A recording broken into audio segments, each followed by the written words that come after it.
So if you've ever been skiing, and if you haven't, just follow along here. You're on the bunny hill, you get that free lesson at the resort, you make it down, you feel pretty good. You're like, oh, this is great, I got this, I'm a natural. And you hop on the lift and you go up and you get off on that, you see the blue square. Well, that's not so bad. And as you go down the hill, you realize, well, this is actually really bad. And you wind up at the bottom of the hill in a big heap.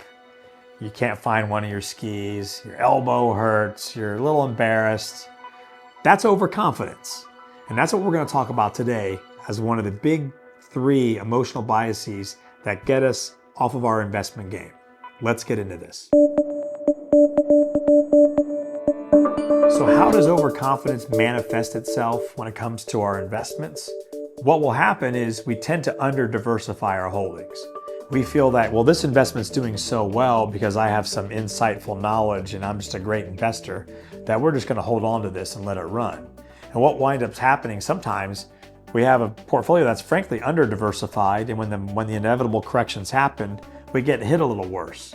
And that sends us into the other bias we just talked about, loss aversion and everything else. So it can create a pretty vicious cycle of underperformance if we're not careful. Another way it can manifest itself is in excessive trading.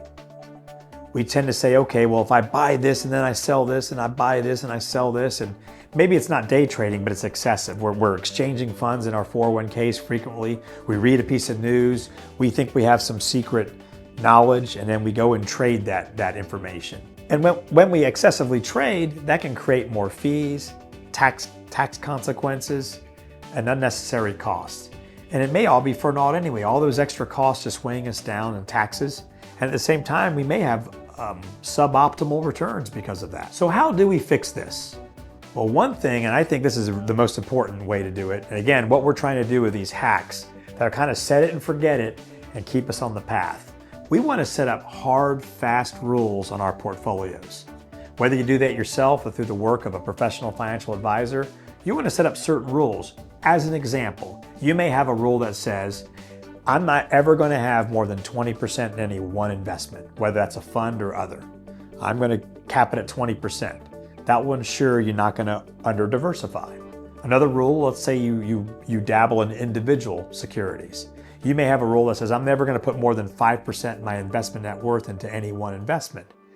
That can also prevent you from overestimating your own knowledge and your own skill level and creating a big problem for yourself. So when we put in these hard rules, these limits, it forces us to practice temperance. And it forces us to follow what we think are good behaviors, things like holding on to good quality investments over the long term, not trying to wiggle and maneuver our way through it on a daily, weekly basis. We kind of let things percolate. You don't lift the house plant out of the pot and look at the roots every day, right?